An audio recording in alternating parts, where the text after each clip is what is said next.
அனைவருக்கும் வணக்கம். இன்றைய நிகழ்வை எங்களுடைய துணை காப்பாளர் திரு மோசி ஸ்ரீ தயானந்த் அவர்களுடைய தமிழ் வாழ்த்துடன் ஆரம்பிப்போம்.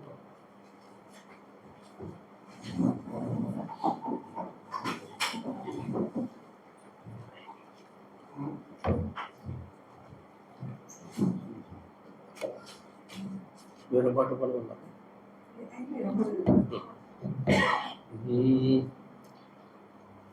பல்லுயிரும் பல உலகும் பல்லுயிரும் பல உலகும் படைத்து அழித்து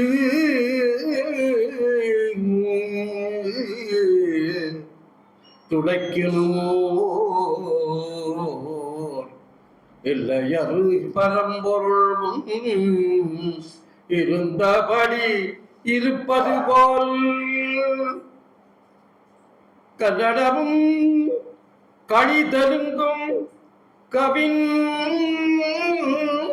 மலையாளமும் உன் உதரத்து உதித்து எழுந்தே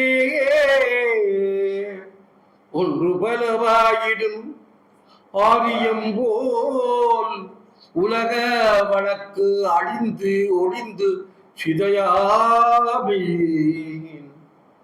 கண்ணி உந்தன் அழகினை கண்டு உனை வாழ்த்துவமே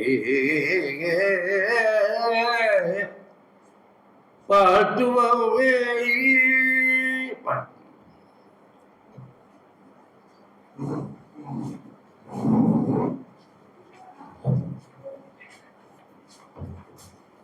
நன்றி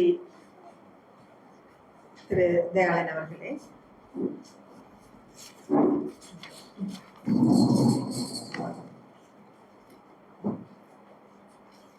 இன்று நாம் பேராசிரியர் கைலாசபதி அவர்களுடைய நினைவு புலமை கருத்தரங்கை ஒழுங்கு செய்திருக்கின்றோம். இந்த நிகழ்வுக்கு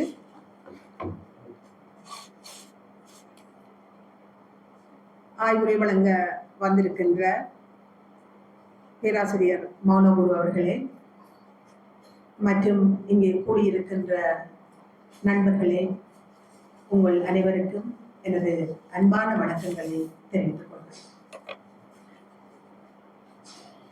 பேராசிரியர் கைலாசபதி அவர்கள் தமிழ் ஆய்வியல் வரலாற்றிலே ஒரு தனித்துவமான புலமை தளங்களை விட்டு சென்றோம். இவரது நினைவாக கொழும்பு தமிழ்ச்சங்கம் இன்றைக்கு ஒரு நினைவு புலமை கருத்தரங்கை ஒழுங்கு செய்திருக்கின்றது.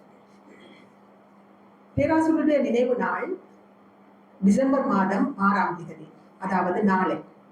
ஆனால் நாம் இன்று வெள்ளிக்கிழமை இலக்கிய களம் நிகழ்விலே அவருடைய அந்த நினைவு பகிர்வு நிகழ்வை நாம் இன்றைக்கு ஒழுங்கு செய்திருக்கின்றோம். பேராசிரியர் கைலாசபதி அவர்கள் பல்கலைக்கழக மட்டத்திலே அவர் விரிவுரையாளர், ஆய்வாளர், கலைப்பீடாதிபதி, யாழ்ப்பாண பல்கலைக்கழக வளாக தலைவர் என்கின்ற பல்வேறு உயர் பதவிகளை வகித்த பெருமை கொண்டவர். இதைவிடவும் இவர் தினகரன் பத்திரிகையின் ஆசிரியர் பீடத்திலும் பணியாற்றியவர். இவர் தினகரன் பத்திரிகையிலே ஆசிரியர் பீடத்திலே பணியாற்றிய காலத்திலே ஈழத்து தமிழ் எழுத்தாளர்களுக்கு ஒரு பெரும் பங்களிப்பை வழங்கிய பெரும் பங்கு இவருக்கு உண்டு.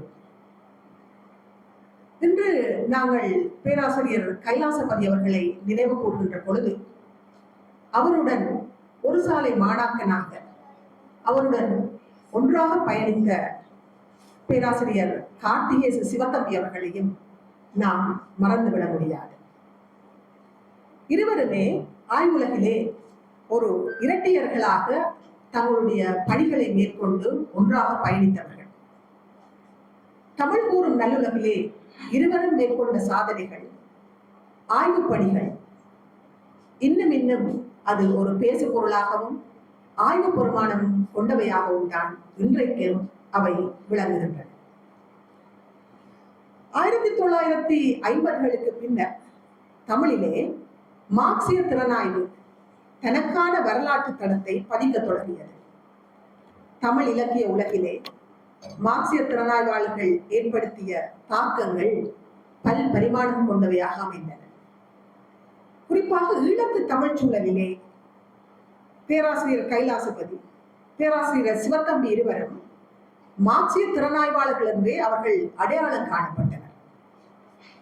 அதாவது தமிழ் இலக்கிய கலை பண்பாட்டு சூழலை ஒரு அறிவுபூர்வமாக கோட்பாட்டு பின்னணியிலே சிந்தித்து அதனை மார்க்சிய சிந்தனை தளத்தில் நின்று ஒரு வரன்முறையான ஆய்வு திறனாய்வு செல்நெறி மரபுக்கு உறுதியான அடித்தளமிட்ட பெருமை இந்த இவர்களை கொண்ட இந்த ஈழத்துக்கு அந்த பெருமையை இவ்விருவரும் சேர்த்தவர்களாவார்.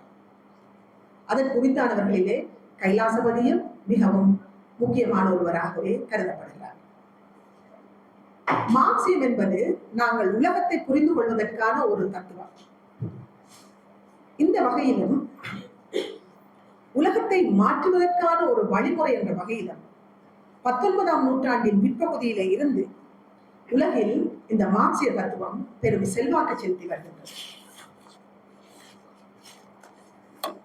குறிப்பாக மானிட விழுமியங்களை நோக்கிய மனிதரின் முழுமையான வளர்ச்சிக்கும் தடையாக இருக்கும் சகல தடைகளையும் உடைத்து உண்மையான மனித விடுதலையை பெற்றுத்தரும் ஒரு தத்துவமாகவே மார்க்சியம் கருதப்படுகிறது.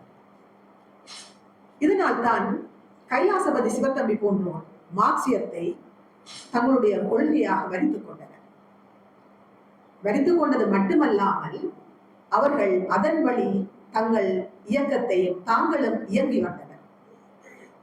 அந்த கருத்தியல் சார்ந்து ஈழத்து எழுத்துலகை ஒரு முற்போக்கு கருத்தியல் தளத்தில் நின்று, மார்க்சிய தளத்தில் நின்று படைப்புகளை, எழுத்தாளர்களை அவர்கள் அந்த கருத்தியல் தளத்திலே மதிப்பிட்டு மாட்டனர்.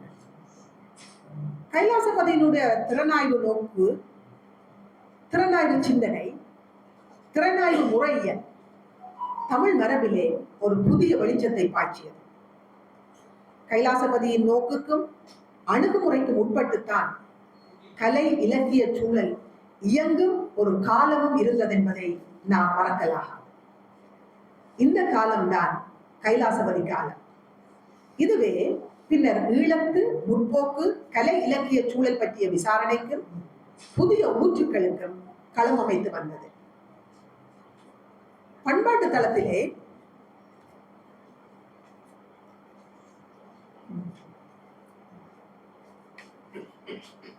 தளத்திலே கைலாசபதி, சிவத்தம்பிக்கு பின்னர் இந்த இடம் இன்றைக்கும் வெற்றிடமாகத்தான் இருக்கிறது என்பதை நாம் குறித்து சொல்லத்தான் வேண்டியிருக்கிறது. அனைத்து பிரிவினர் மத்தியிலும் முற்போக்கு கருத்தியல் தளத்தை அகலித்து ஆழப்படுத்துவதற்கான பெரும் பணிகளிலே கைலாசபதி தனது மறைவு வரை தொடர்ச்சியாக ஈடுபட்டவர் என்பதும் இங்கே கவனித்துக் கொள்ள வேண்டியது. நமது சூழலிலே பன்முக ஆய்வில் கைலாசபதி என்கின்ற 13 ஆய்வு கட்டுரைகளை கொண்ட நூல் பேராசிரியரின் மறைவுக்கு பின்னர் 1992 வெளிவந்தது. இந்த நூல் அவரின் பன்முக பரிமாணங்களை நமக்கு எடுத்து காட்டுவதாக அமைகிறது. இவ்வாறே பேராசிரியர் நா. சுப்பிரமணியன் அவர்களின் தமிழ் ஆய்வியலில் கலாநிதி கைலாசபதி என்கின்ற நூல் 1999 வெளிவந்தது. மேலும் பேராசிரியர் M.A. நுக்மான் அவர்கள் மார்க்சியமும் இலக்கிய திறனாய்வும் என்னும் நூலை 1987 வெளியிட்டார். அடுத்து கைலாசபதி வளமும் தளமும் என்கின்ற நூலை நீர்வை பொன்னையனின் முயற்சியிலே அது வெளிவந்தது. இந்த அடிப்படையிலே இந்திய இலக்கிய சிற்பிகள் என்கின்ற நூல் வெளியீட்டு வரிசையிலே கலாநிதி கைலாசபதி என்கின்ற தலைப்பிலே பேராசிரியர் ராமசுந்தரம் அவர்கள் எழுதிய நூல் 2007 தமிழ் மொழியில் மட்டுமல்லாது மற்றைய இந்திய மொழிகளிலும் இந்தியாவில் வெளியிடப்பட்டது. ஈழத்து தமிழ் சூழலை தாண்டி சர்வதேச பரப்பிலும் இவர் புகழ் பூத்தவராக விளங்கி இருக்கின்றார் என்பது நமக்கெல்லாம் பெருமை தருகின்ற விடயம்தான். சமகாலத்திலே மேற்குறித்த இந்த நூல்கள் மறுவாசிப்புக்கு உட்படுத்தப்பட வேண்டிய ஒரு காலத்தையும் இப்பொழுது அந்த காலம் வேண்டி நிற்கிறது. தொடர்ந்து கைலாசபதியின் பன்மை பரிமாணங்களையும் தமிழ் இலக்கிய சூழலையும் நுணுகி ஆராய்ந்து பார்ப்பதற்கு இந்த எழுத்துக்கள், ஆய்வுகள் நமக்கு முக்கியமானவையாக வருகின்றன. இந்த பார்வையும் ஆழமும் தான் கைலாசபதியை அந்த காலத்தில் வைத்து மதிப்பிடுவதற்கான மாற்று பார்வைகளையும் திறனாய்வு கண்ணோட்டங்களையும் நமக்கு வழங்குவதாக இருக்கு. கைலாசபதி விட்ட இடமும் நாம் மேலே தொட்டு வளர்த்து செல்ல வேண்டிய இடங்களையும் இன்னும் தெளிவாக அடையாளம் கண்டு முன்னோக்கி முற்போக்கு கருத்தியல் வழி நின்று செயற்பாடுகளை தொடர்வதற்கு நமக்கு முக்கியமாக இருக்கும் என்று கருதுகிறேன். இங்கே வருகை தந்தவர்களும் சரி, இங்கே கருத்துரைகளை வழங்க வந்திருப்பவர்களும் சரி, கைலாசபதியுடன் அல்லது அவரது எழுத்துக்களுடன் ஏதோ ஒரு வகையில் பரிச்சயம் கொண்டவர்கள் தான், இவருடன் இணைந்து பணியாற்றியவர்கள். ஆகவே இவர்களுக்கு தெரியாத விடயங்கள் எதையும் நான் புதிதாக சொல்லிவிட முடியாது. கொழும்பு தமிழ்ச்சங்கத்திலே எனக்கு தெரிந்தவரை தொடர்ந்து நினைவு கூறக்கூடிய ஒரு பெரும் ஆளுமையாக கைலாசபதி இருந்து வருகிறார். கொழும்பு தமிழ்ச்சங்கமும் இந்த பணியை தொடர்ந்து செய்து கொண்டுதான் இருக்கிறது. இன்று கைலாசபதியின் பெரும்பாலான நூல்கள் தமிழகத்து காலச்சுவடு பதிப்பகத்தின் மூலம் மீள்பதிப்பு கண்டு வருகின்றமையும் குறிப்பிடத்தக்கது. இந்த நூல்களின் மீள்வருகை புதிய தலைமுறை மாணவர்களுக்கான புதிய வாசிப்பு நூல்களாகவே கருதப்படுகின்றன. ஒரு புது பொலிவுடன் அந்த நூல்கள் வெளிவருவதனால் வாசகர்களை ஈர்க்கும் பண்பையும் அதிலே காணக்கூடியதாக இருக்கின்றது. பழந்தமிழ் இலக்கியம் முதல் புதிய இலக்கியம் வரை கைலாசபதியினுடைய பார்வை ஒரு விரிவாக்கம் பெற்ற நிலையில் இருக்கின்றது. இந்த பனுவல் வாசிப்பை நாம் ஒரு புதிய தொடக்கத்துக்கான முயற்சியாக அடையாளப்படுத்தலாம். சமகாலத்திலே முற்போக்கு கருத்தியல் தளர்வுற்று தேங்கி போன நிலையிலே காணப்படுகின்றது.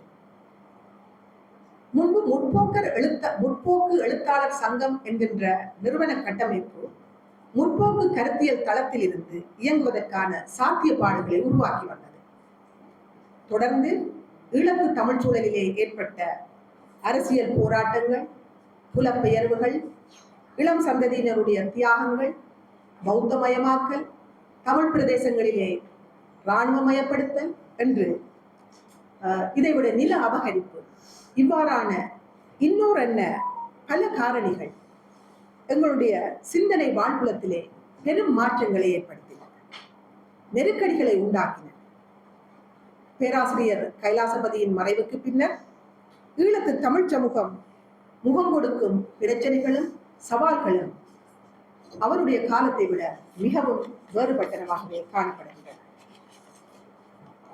இதனால் எழுத்துலக யதார்த்த களங்களும் மாற்றம் கண்டன. எழுத்தாளர்களின் படைப்புகளின் கருப்பொருள் புதிதாகியது. இந்த கால இடைவெளியை நாம் புரிந்து கொள்வது அவசியம். இந்த புரிதல் தான் நமக்கான கலை இலக்கிய செல்நறியை வடிவமைக்கவும் முன்னெடுத்து செல்லவும் நமக்கான பாதையை உருவாக்கும். 1980களுக்கு பின்னர் அரசியல் தளத்தில் மட்டுமல்ல, கலை இலக்கிய பண்பாட்டு தளங்களிலும் ஏற்பட்ட மாற்றங்களை நாம் கவனத்தில் கொள்ளும் போதுதான் ஈழத்து தமிழ் இலக்கியம், ஈழத்து தமிழ் திறனாய்வு வளர்ச்சி உள்ளிட்ட அறிவுத்துறையிலே புதிய பார்வையை, கருத்தியல் தளத்தை நாம் உருவாக்க முடியும். அதற்கான சிந்திப்பும் தேடலும் வேண்டித்தான் இந்த கருத்தரங்கு இன்றைக்கு ஒழுங்கு செய்யப்பட்டிருக்கிறது. பேராசிரியர் கைலாசபதியின் நூல்களிலே என்னை அதிகம் ஈர்த்த நூல் ஈழத்து இலக்கிய முன்னோடிகள். அந்த நூலிலே இடம்பெற்றுள்ள கட்டுரைகள் 6. ஈழத்து தமிழ் சமூகத்தின் சிந்தனை, இலக்கிய விருத்திக்கான சமூக காரணிகளை இனங்காண்பதற்கான கருத்தியல் தளத்தை அந்த நூல் நமக்கு தருகிறது. அந்த நூல் ஈழத்து தமிழ் இலக்கியத்தின் தனித்துவத்தையும் அதன் சிறப்புகளையும் எடுத்து காட்டுகிறது. இதைவிட தமிழக இலக்கிய போக்குகளில் இருந்து ஈழம் எந்த வகையிலே வேறுபடுகின்றது, எந்த வகையிலே தனித்துவத்தை பேணுகின்றது என்பதையும் இந்த நூல் துல்லியமாக அடையாளப்படுத்தும் ஒரு நூலாகவே காணப்படுகிறது. இந்த பாதையின் வெளிச்சத்தில் முற்போக்கு சிந்தனை கோட்பாட்டு நடைமுறை தனக்கான புது பாதையை கண்டு நம்மையும் நம்மை பின்தொடர்பவர்களை அழைத்துச் செல்ல வேண்டிய பெரும் பொறுப்பு நமக்கு. நிறைவாக கைலாசபதி வரித்துக் கொண்ட மார்க்சியம் இயங்கியதற்கு உட்பட்டது. சமகால தமிழ் சூழல், பன்னாட்டு அரசியல் சூழல் இவை யாவற்றையும் கருத்தில் கொண்டு நம்மை நாமே சுய பரிசீலனைக்கு உட்படுத்தி நமக்கான புதிய பாதையை உருவாக்குவதற்காக மார்க்சியம் நமக்கு வழிகாட்ட வேண்டும். மார்க்சியத்தை இயக்க மரபியலாக புரிந்து கொள்ளாது மாற்றங்களை விளைவிக்கும் இயங்கியல் சிந்தனையாகவும் மார்க்சியம் கண்டறியப்பட வேண்டும். மார்க்சியத்தை உயிர்ப்பான தத்துவமாக கற்றுக்கொள்வதும் அதன் வெளிச்சத்தில் நமக்கான மாற்றங்களை விடுதலையை வேண்டி பயணிப்பதும் காலத்தின் கட்டாயமாகும். நமக்கான வாசிப்பும் தேடலும் நம்மை புதிதாக கண்டுணரும் பாதைக்கான பயணமாகவும் அமையும். கைலாசபதி இதற்கு நம்மை வழிநடத்தட்டும் என்று கூறி விடைபெறுகின்றேன். நன்றி, வணக்கம்.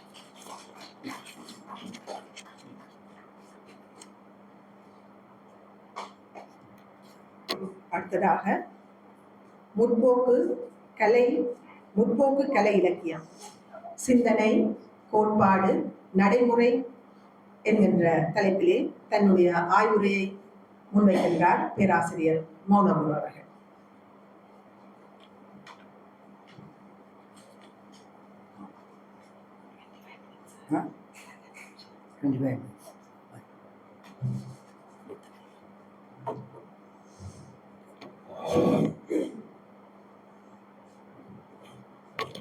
தலைவர்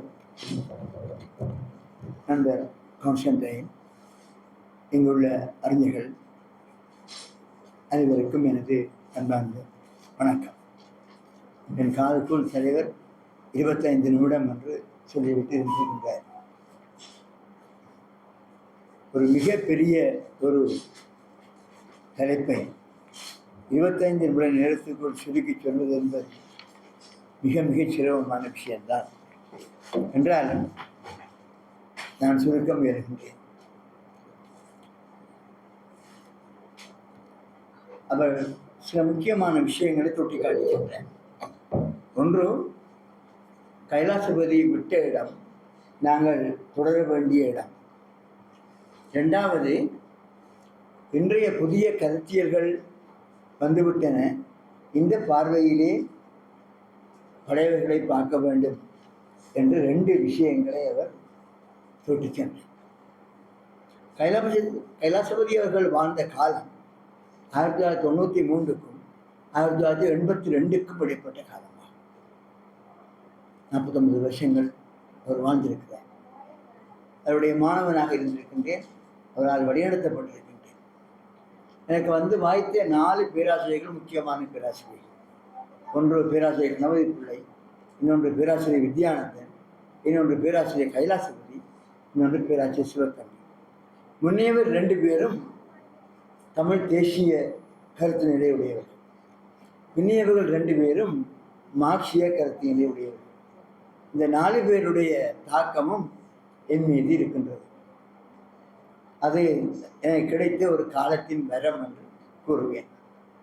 இந்த பின்னணியிலே தான் இந்த கைலாசபதி சார் அவர்களை பற்றி நான் நினைத்து பார்த்து பேச வருகின்றேன்.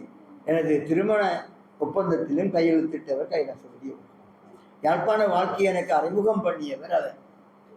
அந்த வகையிலே அவன் மனதிலே நெஞ்சிலே எப்போதும் இருந்து கொண்டிருப்பார்.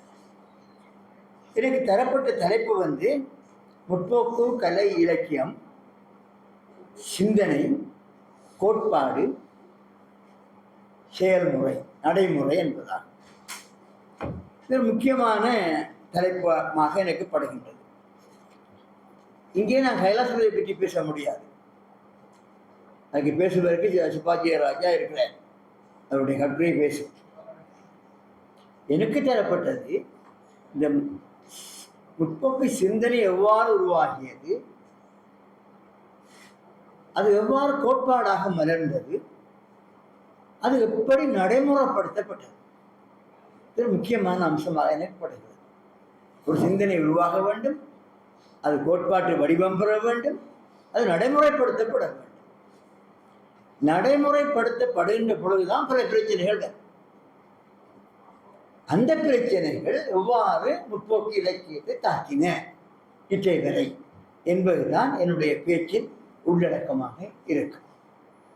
இந்த முற்போக்கு சிந்தனை உருவாகியது என்றால் அது கார்ல் மார்க்ஸோடு உருவாகவில்லை. அதை நாங்கள் புரிந்து கொள்ள வேண்டும். கார்ல் மார்க்ஸ் அந்த ஓட்டத்திலே ஒரு புள்ளி என்று மனித குலம் தோன்றியதோ, அது தோன்றி வர்க்கங்களாக பிரிந்ததோ, மேலோர் கீழோர் என்ற எண்ணம் வந்ததோ, அன்றைக்கு இந்த மேலோர் கீழோர் என்றது சரியில்லை, எல்லோருமே நாங்கள் சமம் என்கின்ற கருத்து உருவாக தொடங்கிவிட்டது. முற்போக்கு சிந்தனை மைய புள்ளி அதுதான்.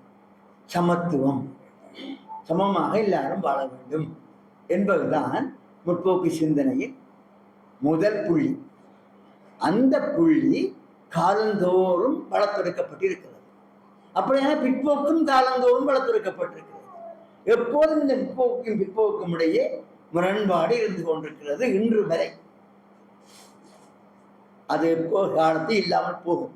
அந்த நம்பிக்கையுடன் தான் மார்க்சியவாதிகள் வாழ்கின்றார்கள் என்றும். சரி, இந்த முதல் காலத்திலே எவ்வாறு இந்த சிந்தனை தோன்றியது என்பதை பார்க்க வேண்டும். முக்கியமாக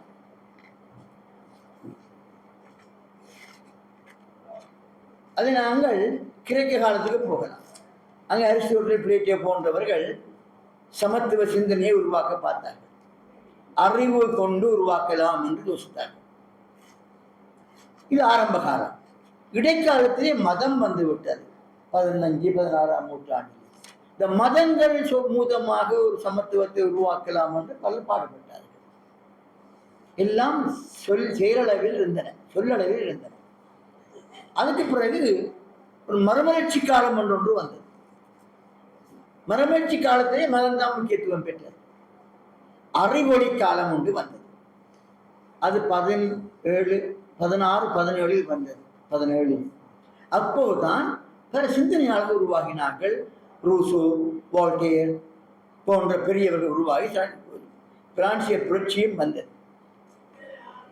அதன் பின்னால் முதலாளித்துவம் தோன்றிய போது ரோபர்ட் ஓவன் போன்றவர்கள் அந்த சிந்தனையை வளர்த்தெடுத்து ஒரு தொழிலாளர்களுக்காக பேசுகின்ற ஒரு அமைப்பை உருவாக்கி, ஒரு சிந்தனையை உருவாக்கிய போது அந்த பின்னணியிலே தான் 18ஆம் நூற்றாண்டிலே கார்ல் மார்க்ஸ் பிறகுறார்.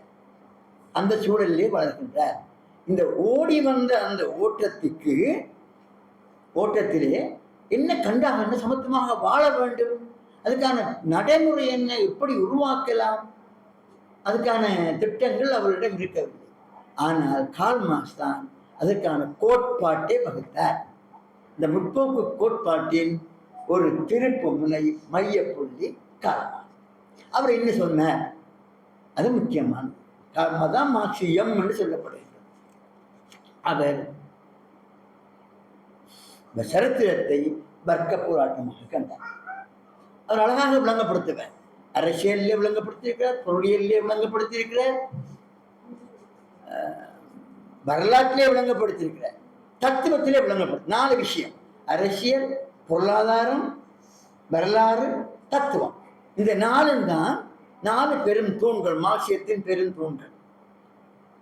அதைப்படித்தான் அவர் ஆனபடியே அவர் ஒரு வரலாற்று ஆசிரியர், தத்துவ ஆசிரியர், பொருளியல் ஆசிரியர், அரசியல்வாதி. இந்த 4 அம்சங்களும் கலந்து வருது. இந்த காலகட்டத்திலே தான் பல துறைகள் வளர தொடங்கின. மானுடவியல், சமூகவியல், உளவியல் எல்லாம் வளர தொடங்கி, விஞ்ஞானம் எல்லாம் அதிகமாக வளர தொடங்கின. இந்த வளர்ச்சியை பின்னணியிலே தந்த கோட்பாடுகளையும் இணைத்து விஞ்ஞானபூர்வமான ஒரு சோசியலிச அமைப்பை உருவாக்கலாம் என்பதை அவர் நிறுவினார். அவருடைய புகழ்பெற்ற நூல் 4, முக்கியமாக டாஷ் கேபிட்டல் 4 வலியமாக வந்திருக்கின்றது. இன்னும் பல நூல்கள் எழுதியிருக்கிறார். இப்படி ஒரு கோட்பாட்டை வைத்தார். இப்போதுதான் எங்களுக்கு முற்போக்கு கோட்பாடு வருகிறது. சிந்தனையிலிருந்து கோட்பாட்டுக்கு வந்து சேருகிறோம் 18ஆம் நூற்றாண்டுக்கு. இந்த கோட்பாட்டுக்கு மனித குலம் வருவதற்கு 1800 வருஷங்கள், 2000 வருஷங்கள் செல்ல வேண்டி இருந்தது. அதை விஞ்ஞான பூர்வமான கோட்பாடு என்று மார்க்சியவாதிகள் பாதிக்க தொடங்கினார்கள். இப்படித்தான் அந்த கோட்பாடு உருவாகியது. அவர் சொல்ற ஒரு வார்த்தை இருக்கிறது, எல்லா தத்துவ ஞானிகளும் உலகத்தை விமர்சித்தார். அரிஸ்டாட்டில் இருந்து அவர்கள் ஆட்கள் விமர்சித்தார். இப்படித்தான் இருக்கிறது, மோசம் மோசம் மோசம் என்று சொன்னார்கள். ஆனால் நமது வேலை அந்த சமூகத்தை மாற்றுவது என்றார். பிராக்டிகலுக்கு, அது கோட்பாட்டுக்கு மாத்திரமில்லை, நடைமுறைக்கு அவர் உடன்பாடுத்தார். ஆனபடியால் தான் அவரை பற்றி எழுதுகிற போது சொல்லுவார்கள், முடிதறித்தவர்களுக்கெல்லாம் அவர் பயங்கரவாதியாக காட்சியளித்தார். கம்யூனிசம் என்ற பூதம் உலகை பிடிக்க வருகிறது என்று அப்போது அவர்கள் வாதிட்டார்கள். இந்த பின்னணியிலே தான் மார்க்சிசம் தோன்றியது. இந்த மார்க்சியத்துக்கு மிகவும் வலி சேர்த்த இன்னொருத்தர் அவருடைய தோழர் ஏங்கல்ஸ் அவர்கள். ஏங்கல் மார்க்ஸை ஊக்கப்படுத்தி மார்க்சுக்கு துணையாக நின்று மார்க்சுடைய நூல்களை பதிப்பித்ததோடு மிக முக்கியமான நூல் ஒன்று எழுதினார். அந்த நூலுக்கு பேர் தான் குடும்பம், தனிச்சொத்துரிமை, அரசு ஆகியவற்றின் தோற்றம். குடும்பம் எவ்வாறு தோன்றியது, அரசு எவ்வாறு தோன்றியது, தனி சொத்து எவ்வாறு தோன்றியது. முதல் அப்படி இருக்கவில்லை. குடும்பமே இல்லாத ஒரு சமூகத்தில் தான் சொன்னாங்க. தனி சொத்து இல்லாமல்தான் மனிதர்கள் வாழ்ந்தார்கள். அரசே இருக்கவில்லை. இந்த மூன்றும் எப்போது உருவாகியது என்பதை அவர் நிறுவினார். என்று மூன்றும் வந்ததோ அன்றே இந்த வர்க்க பிரிவுகள் ஏற்பட்டுவிட்டன என்பதை அவர் மார்கோன் என்கின்ற பெரிய மானிடவியாளரை மையமாக கொண்டு நிறுவினார். அது மிக முக்கியமான நூல். இந்த மார்க்சியத்தை யார் நடைமுறைப்படுத்துவது என்ற கேள்வி அடுத்தது வருகின்றது. இதை நடைமுறைப்படுத்தியவர் லெனின் அடுத்தது வருகிறார். அவர் அதை ரஷ்யாவிலே அப்ளை பண்ணி ஒரு தொழிலாளர் வர்க்க அரசை உருவாக்கினார். நடைமுறைப்படுத்தப்பட்டது மார்க்ஸ். நடைமுறைக்கு வருகிறோம். சிந்தனை உருவாகி, கோட்பாடு உருவாகி, நடைமுறைக்கு வந்து விடுகிறோம். நடைமுறைக்கு வந்தவுடன்தான் பிரச்சனைகள் தோன்றுகின்றன. என்ன பிரச்சனைகள் தோன்றுகின்றன சொன்னால், எப்படி இந்த அரசு நடத்துவது? அவர் மார்க்ஸ் சொல்லியிருக்கிறார், பாட்டாளி வர்க்க சர்வாதிகாரம். சர்வாதிகாரம் தான் அது, புரோட்டரியட் கவர்மெண்ட். ஆனால் பாட்டாளி வர்க்கம் தான் சர்வாதிகாரம் செய்யும். இதைத்தான் எல்லாரும் சொன்னார், சர்வாதிகார ஆட்சி என்று. முதலாளித்துவம் செய்வதும் சர்வாதிகார ஆட்சி தான். அதை சர்வாதிகாரம் சொல்ல மாட்டார்கள். பாட்டாளி வர்க்கம் செய்யப்போ சர்வாதிகாரம் என்று சொன்னார்கள். நல்ல பல பிரிப்புகளுக்கு மத்தியிலே ரஷ்யா தோன்ற தொடங்கியது. ரஷ்யாவை அழிக்கிறதுக்கு எல்லா நாடுகளும் முயன்றும் அவர் விடவில்லை. அவருடைய அடுத்த தொடர்ச்சியாக வருகிறார் ஸ்டாலின். அவர்தான் அதை அதிகாரமாக இறக்கமாக ரஷ்யாவிலே வளர்த்தெடுத்தவர். கோட்பாடு நடைமுறையாகும் போது பிரச்சனைகள் வருகின்றன. ஸ்டாலின் மிக கடுமையாக பிடித்தார். ட்ரொட்ஸ்கியை கொண்டார். மார்க்சியத்துக்கு எதிராக கைத்தவர்களை அழித்தார். அவர் ஒரு ரெண்டு முகம் ஸ்டாலினுக்கு.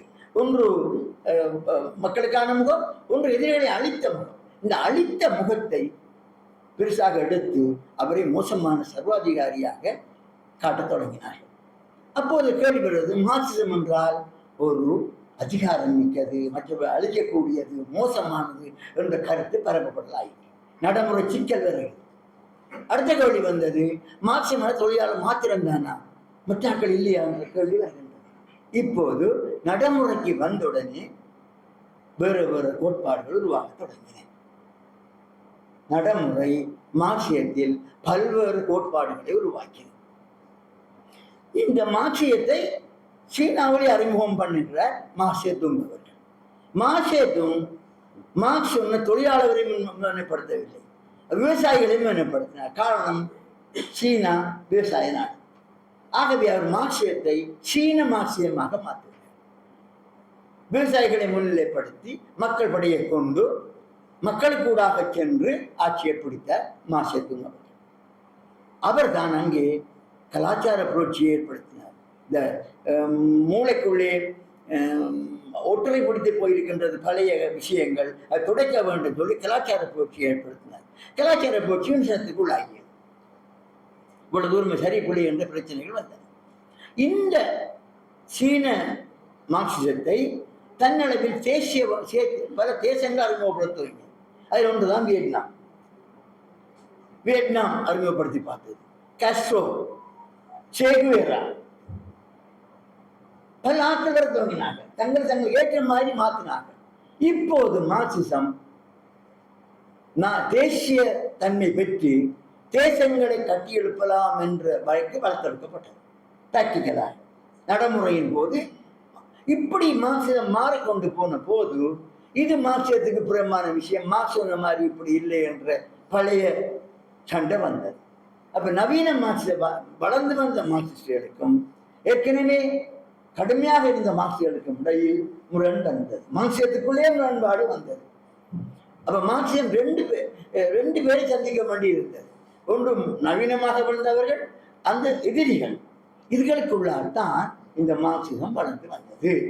இது அரசியல் ரீதியாக நடைமுறைப்படுத்த போது மார்க்சிசம் எதிர்கொண்ட அரசியல் பிரச்சனைகள். இந்த மார்க்சிசத்தை அறிஞர்கள் எடுத்து ஆய்வுகளுக்கு பயன்படுத்த தொடங்கினார். மானுடவியலிலே, சமூகவியலிலே, உளவியலிலே, வரலாற்றியலிலே,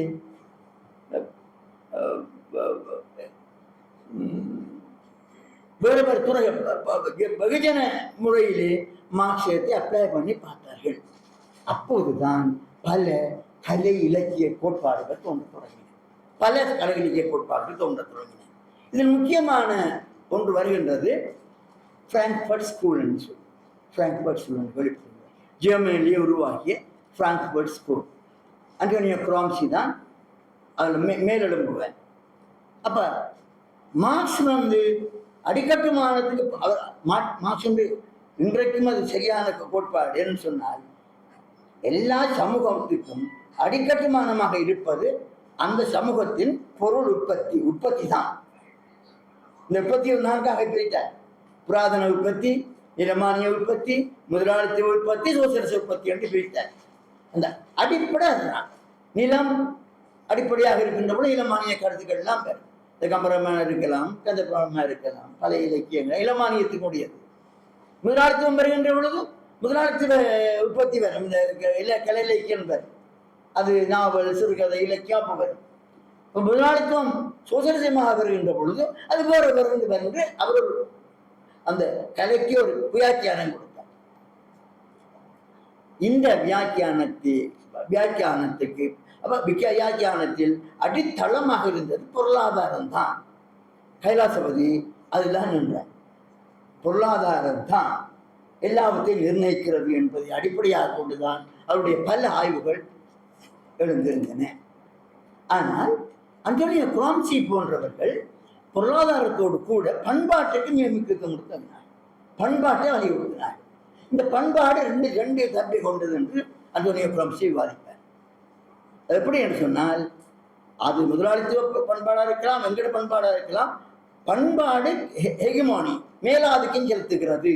இந்த பண்பாட்டு போராட்டம் தான் முக்கியமான போராட்டம் என்று அவர் முக்கியத்துவம் கொடுத்தார். அடிக்கட்டுமானது பண்பாட்டை ஒன்றாக சேர்த்தார் குராம்சி. அதிலிருந்து மார்க்சிசத்தை விளங்கிக் கொண்டு வியாக்கியானப்படுத்திய பலர் தோன்ற தொடங்கினார்கள். அப்படி தோன்ற தொடங்கியவர்களை நாங்கள் 3 விதமாக பிரிக்கலாம். ஒன்று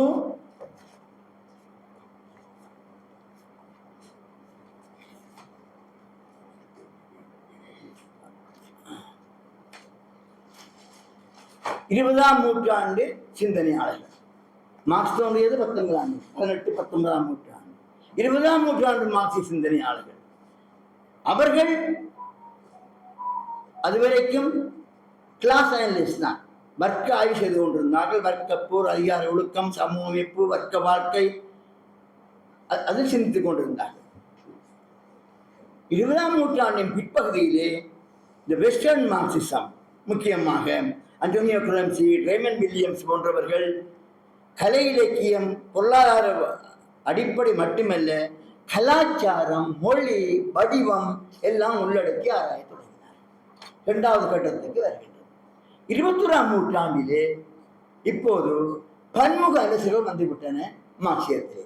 கல்ச்சரல் ஸ்டடீஸ், இன்டர்செக்ஷனாலிட்டி, வர்க்கம், ரேஸ், ஜெண்டர், பெண், பாலியல், செக்ஷுவாலிட்டி, சமூக அடையாளங்கள், தேசிய அடையாளங்கள் எல்லாம் வர வேண்டும் என்று மார்க்சியம் இப்போது விமர்சித்தாக 21ஆம் நூற்றாண்டு மார்க்சிய விமர்சகர்கள். முக்கியமான கருத்து பொருளாதார அடிப்படை மட்டுமல்ல, கலை பல அடையாளங்களை வெளிப்படுத்தும் என்பதை நோக்கி அவர் செலுத்துகிறார்கள். சுருக்கமாக சொன்னால் புதிய மார்க்சிசம் பொருளாதார அடிப்படை, கலாச்சார விமர்சனம், சமூக மனோவியல், சைக்காலஜி, என்வாயன்மெண்ட் எல்லாவற்றையும் உள்ளடக்கி வளர்ந்து கொண்டிருக்கிறது.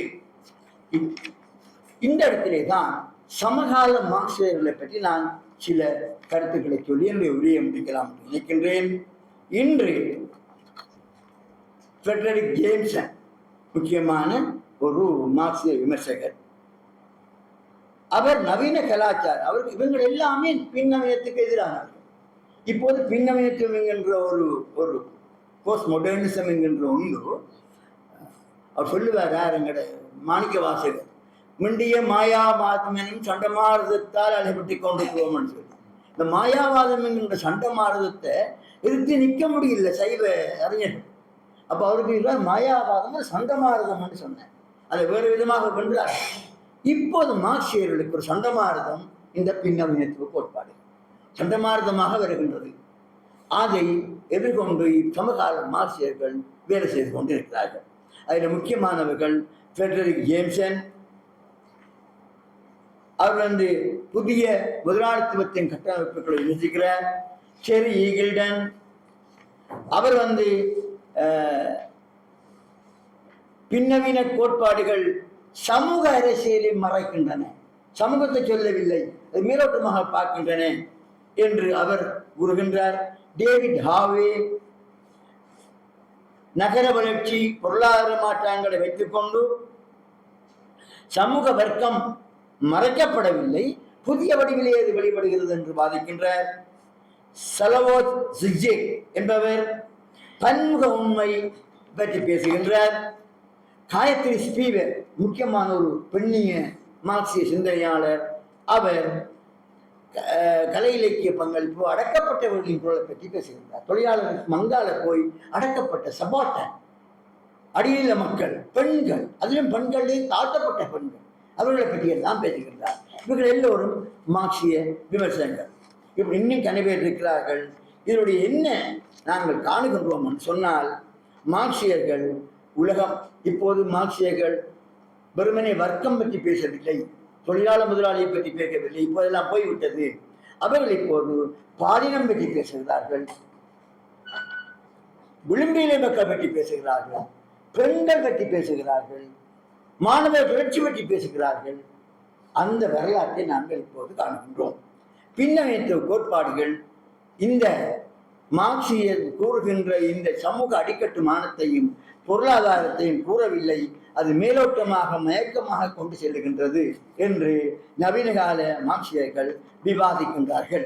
இந்த வகையிலே ஒரு ஓட்டத்தை கலை இலக்கியத்திலே வந்த ஓட்டத்தை பார்த்தால், ஆரம்பத்திலே கார்ல் மார்க்ஸ் காலத்திலே அல்லது அதுக்கு பிறகு வந்த ஸ்டாலின் லெனின் காலத்திலே கலை இலக்கிய கோட்பாடு யதார்த்தவாதமாகத்தான் இருந்தது. நாவல்கள் யதார்த்தமாக இருக்க வேண்டும், மனிதரை பேச வேண்டும், உண்மையை அப்படியே காட்ட வேண்டும். பிறகு அடுத்த காலகட்டத்திலே யதார்த்தம் தேவையில்லை, அதை குறியீடாக சொல்லலாம், விரைவிதமாக சொல்லலாம் என்று சர்ரியலிசம், இம்ப்ரெஷனிசம், எக்ஸ்பிரஷனிசம் போன்ற பல்வேறு கோட்பாடுகள் வந்தன. அவையெல்லாம் கட்டிடக்கலையிலே, ஓவியத்திலே, இலக்கியத்திலே பிரதிபலிக்க தொடங்கின. அதையெல்லாம் மார்க்சியவாதிகள் ஏற்றுக்கொண்டு வந்தார்கள். அந்த காலத்தில் ஏற்க மாட்டார்கள்.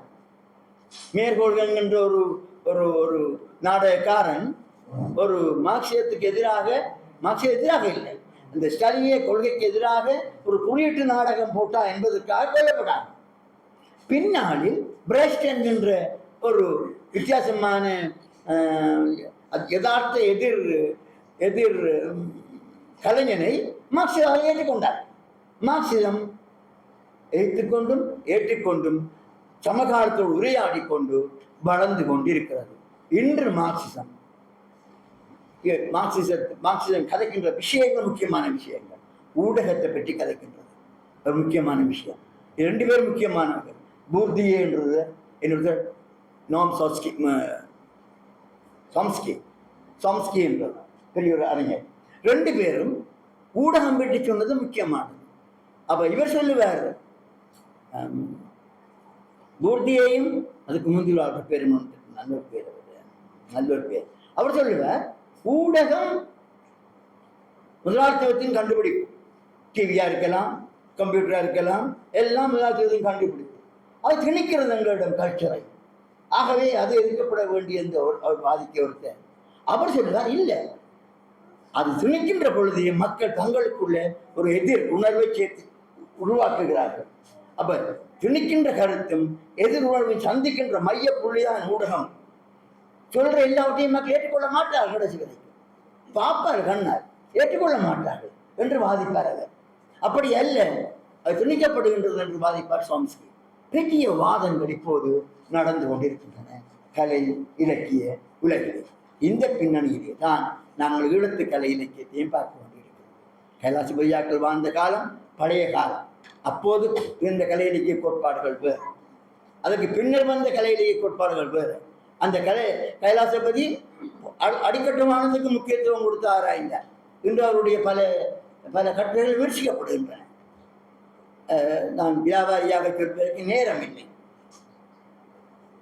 சிவத்தம்பி பண்பாட்டுக்கு முக்கியத்துவம் கொடுத்தார். குவாம்சியை அவர் கவர்ந்து கொண்டார். அங்கேதான் கைலாசபதியின் சிவத்தம்பி முரண்பாடு வருகிறது.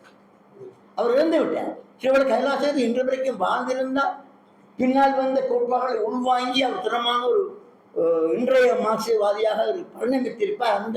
அந்த பக்குவமும் அந்த பரந்த நோக்கம் அவரிடம் இருந்தது.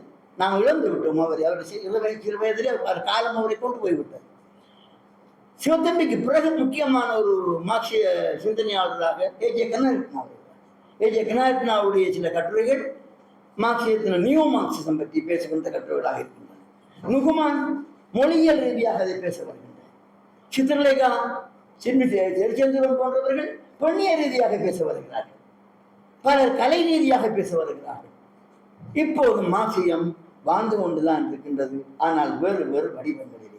இந்த பின்னணியிலே நாங்கள் கைலாசபதியை பார்க்க வேண்டும், சிவத்தம்பியை பார்க்க வேண்டும், ஏஜே கனாரட்னாவை பார்க்க வேண்டும், சித்திரலேகாவை பார்க்க வேண்டும், நுகுமானை பார்க்க வேண்டும், அதன் பிறகு வந்த கலைஞர்களையும் பார்க்க வேண்டும். அந்த விமர்சன பாங்கோடு நாங்கள் வளர்ந்தால்தான் சரியான திசையை நோக்கி வளருவோம். இதுவரைக்கும் நான் சுருக்கமாக விஷயத்தை சுருக்கமாக கூறி முடிக்க விரும்புகின்றேன்.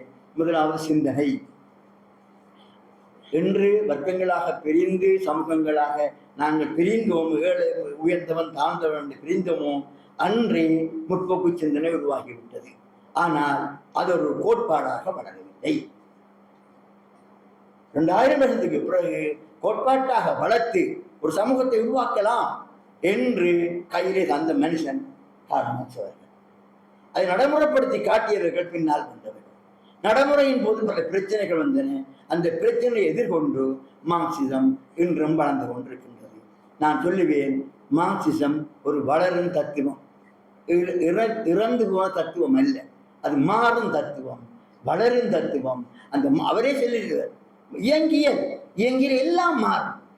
மார்க்சியம் அடிப்படை கருத்துக்களும் சிலது மாறும், ஆனால் அடித்தளம் மாறாது. அடித்தளம் என்ன? எல்லாவற்றையும் நிர்ணயிக்கிறது பொருளாதாரவாதம். இதையும் பார்க்கலாம் அந்த அடிப்படையில். அதை நன்றாக படித்து கொண்டபடியால் எங்களுக்கெல்லாம் அவ்வளவு தளக்கம் வருவதில்லை. நடக்கின்ற விஷயங்களை ஈஸியாக புரிந்து கொள்ளுவோம். நாங்கள் சொல்ல மாட்டோம் பகிரங்கமாக. என்ன நடந்தாலும் அந்த பின்னணியிலே அதை புரிந்து கொள்ளுவோம். நாங்கள் புரிந்து கொண்டால் என்ன வரும்னு சொன்னால் கொடுப்புகளோடு சிரிப்பு தான். அப்படிதான் அவங்க யோசிக்கிறாங்க. இதுதான் பின்னணி. இது ரஷ்ய கம்யூனிஸ்டாக இருந்து சீன கம்யூனிஸ்டாக பரிணமித்து ஏபியாக மாறி என்பியாக மாறி ஒரு மாற்றம் வருகிறது.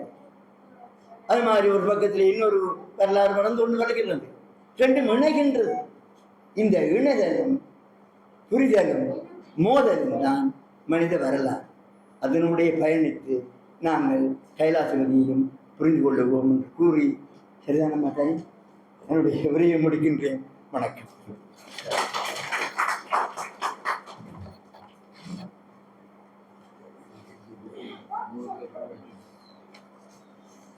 நேர கட்டுப்பாட்டை மிகவும் கடைபிடித்து தன்னுடைய தலைப்புக்கேற்ற வகையிலே சிந்தனை, கோட்பாடு, நடைமுறை என்ற வகையிலே மிகவும் விரிவாகவும் விளங்கும் வகையில் நமக்கு தன்னுடைய ஆய்வுரையை சமர்ப்பித்த பேராசிரியர் மௌனகுரு அவர்களுக்கு நன்றிகளை தெரிவித்துக் கொண்டு, மார்க்சிய அழகியல் என்கின்ற பொருண்மையிலே பேராசிரியர் மருத்துவர் கோரோ கான்ஸ்டன்டைன் அவர்கள் தன்னுடைய கருத்துரையை வழங்குவார். அவரை அன்போடு அழைக்கிறேன்.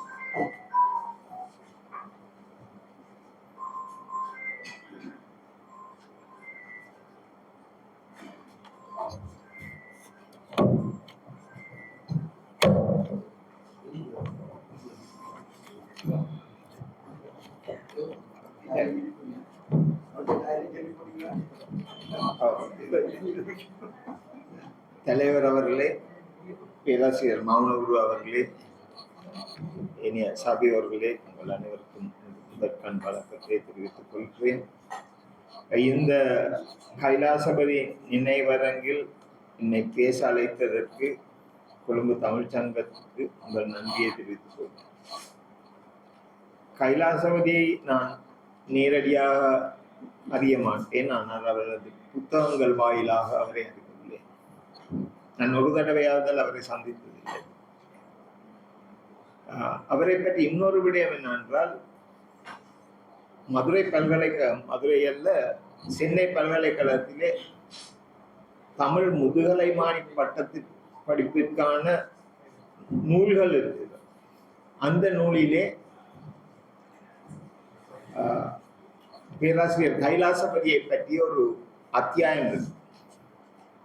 அந்த அத்தியாயத்திலே ஒரு இடத்திலேயாவது அவர் ஒரு இலங்கையை சேர்ந்தவர் என்று குறிப்பிடப்படவில்லை. அந்த புத்தகம் என்னிடம் இருக்கிறது. அதனால்தான் நான் மிக உறுதியாக கூறுவேன். அவ்வளவு முக்கியமானவர். அவர்களுடைய பாட விதானத்தில் அவருடைய பெயரில் ஒரு அத்தியாயமே இருக்கு. அவை அப்படிப்பட்ட ஒருவருடைய நினைவு ஒன்று கூடலில் இந்த கருத்துரையை வழங்குவதில் நான் மிகவும் மகிழ்ச்சி அடைகிறேன். இந்த முக்கியமாக மார்க்சிய அழகியல் என்பது ஒரு நன்கு அறியப்பட்ட, நன்கு விவாதிக்கப்பட்டு வரும் ஒரு விடயமாக இன்றும் திகழ்கிறது. அடிப்படையிலே நாங்கள் ஆரம்ப காலத்திலே சோவியத் யூனியன் தொடங்கிய காலத்திலே இருந்த அந்த வளர்ச்சியை பார்ப்போமே, ஆனால் அதன் முக்கிய சோவியத் யூனியனிலே அதன் கலையினது முக்கிய பங்கு, கலை இயக்கங்கள் சமூக மாற்றத்திற்கான ஒரு ஊடகங்களாகத்தான் கருதப்படும். சமூக மாற்ற கருவியாகத்தான் கலை இலக்கியங்கள் செயற்பட வேண்டும் என்பது அக்காலத்து அரசாங்கத்தின் ஒரு எதிர்பார்ப்பாக இருந்தது. சோவியத் சோசியலிச யதார்த்தவாதம் என்பது ஒரு புறம் வளர்ச்சி அடைந்து ஒரு இறுக்கமான அமைப்புக்குள் இருந்த அதே வேளை, அதை தாண்டியும் மார்க்சிய அழகியல் விரிவடைந்தது என்பதை நாங்கள் மனம் கொள்ள வேண்டும். உதாரணமாக பிரெக்டினது அந்நியமாதல், அமைப்பியல்வாத மார்க்சிய கருத்துக்கள் என்பவை புதிய பரிமாணத்தில் மார்க்சியத்தின் ஒரு புதிய அழகியல் பரிமாணமாக பரிணமித்து வந்துள்ளது. குறிப்பாக 20ஆம் நூற்றாண்டின் சோவியத் யூனியனின் வீழ்ச்சிக்கு பிறகு மேற்குலகம் மார்க்சியம் சம்பந்தமாகவும் மார்க்சிய அழகியல் சம்பந்தமாகவும் மிகவும் கரிசனையுடன் ஆய்வுகளை வெளியிட்டும் கருத்துக்களை வெளியிட்டும் வருகிறது. எப்படி பார்த்தாலும் சமகால மார்க்சிய அழகியலும் சோவியத் ஒன்றியத்தின் சோவியத் சோசியலிச யதார்த்தவாத அடிப்படையிலே பார்த்தாலும் ஒரு மிகவும் முக்கியமான விடயம், கலையும் இலக்கியமும் அரசியல் ரீதியாகத்தான் அணுகப்பட வேண்டும், அது மதிப்பிடப்பட வேண்டும் என்ற கருத்து எல்லோரிடம், மார்க்சிய அழகியல்வாதிகளிடம் பொதுவாகவே. ஆரம்ப காலத்தில், அதாவது சோசியலிச யதார்த்தவாத காலத்தில், கலையானது நித்திய உண்மையை வெளிப்படுத்தும் ஒரு ஏது அல்ல, அது ஒரு காலத்தின் பிம்பமாகத்தான் பார்க்கப்பட வேண்டும் என்ற கருத்து பரவலாக ஏற்றுக்கொள்ளப்பட்டிருக்கிறது. ஆகவே கலை என்பது பொருளாதார உற்பத்தி முறையையும் அரசியலுக்கும் என்ன தொடர்புடையது என்பதை ஆராய்வதுதான் அந்த காலத்து முக்கியமான அழகியல் அணுகுமுறையாக அமைந்துள்ளது. இந்த அணுகுமுறையின் அடிப்படையிலே கலை என்பது மேற்கட்டுமானமாகவும் பொருளாதார உற்பத்தி முறை என்பது அதன் அடித்தளமாகவும் கருதப்பட்டு வந்தது.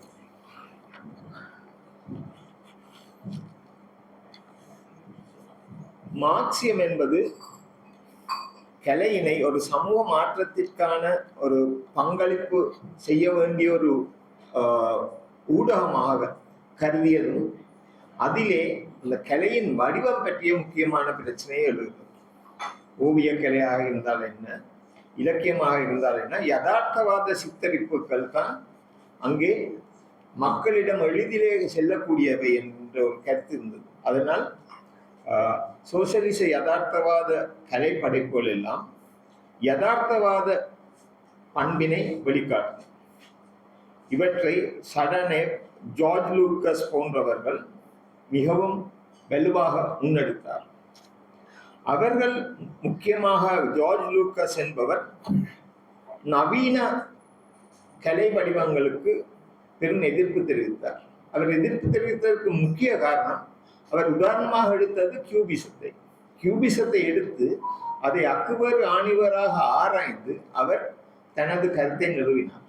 அவர் சொல்ல வந்த விடயம் என்னவென்றால், கியூபிசம் என்பது மக்களின் ரசனையை மாற்றி அது ஒரு உயர் வர்க்கத்துக்கான ஒரு கலை வடிவாக உருவாக்குவதுதான் கியூபிசம் போன்ற நவீன பாணிகளின் செயற்பாடாக இருக்கிறது என்று அவர் கருதினார். அந்த கருத்து அந்த காலத்திலே மிகவும் ஏற்றுக்கொள்ளப்பட்டது. இந்த காலத்திலும் அது ஏற்றுக்கொள்ளப்படுகிறது. இந்த யதார்த்தவாதத்தை எதிர்த்து என்றால் அத்துடன் ஒத்துப்போகாத பலரும் மார்க்சிய கலை இலக்கியவாதிகளாக இருந்திருக்கிறார்கள். இவர்களிலே வோல்டர் பெஞ்சமின், பெர்டோல்ட் பிரெக்ட் போன்றவர்கள் மற்றும் டாடாயிச ஓவிய கலைஞர்கள் மிகவும் முக்கியமானவர்கள். அவர்கள் எல்லோருமே மார்க்சியவாதிகள் தான். சில நவீன மார்க்சிய அழகியல்வாதிகள் வரன்முறையான சோசியலிச யதார்த்தவாதத்தை ஏற்றுக்கொள்வதில்லை. அவர்கள் நவீனத்தையும் தரித்துக் கொள்கிறார்கள். அதற்கான காரணத்தையும் அவர்கள் ஏற்கனவே வெளிப்படுத்தி இருக்கிறார்கள். ஆகவே சோசியலிச யதார்த்தவாதம் என்பது அதன் பிதாமகராக செயற்பட்டவர் ஜார்ஜி பிளெக்னேவ் என்ற ஒரு அறிஞர். இவருடைய பிரதிபலிப்பு கொள்கைதான் முக்கியமான சோசியலிச யதார்த்தவாதத்தின் அடிநாதமாக இருந்தது. அதன்படி அவருடைய கருத்து என்னவென்றால், ஒரு சமூகத்தில் முற்போக்கான கருத்துகள் இருக்கும் பொழுது அந்த கலை இலக்கியத்தில் அந்த முற்போக்குத்தனம் காணப்படும்.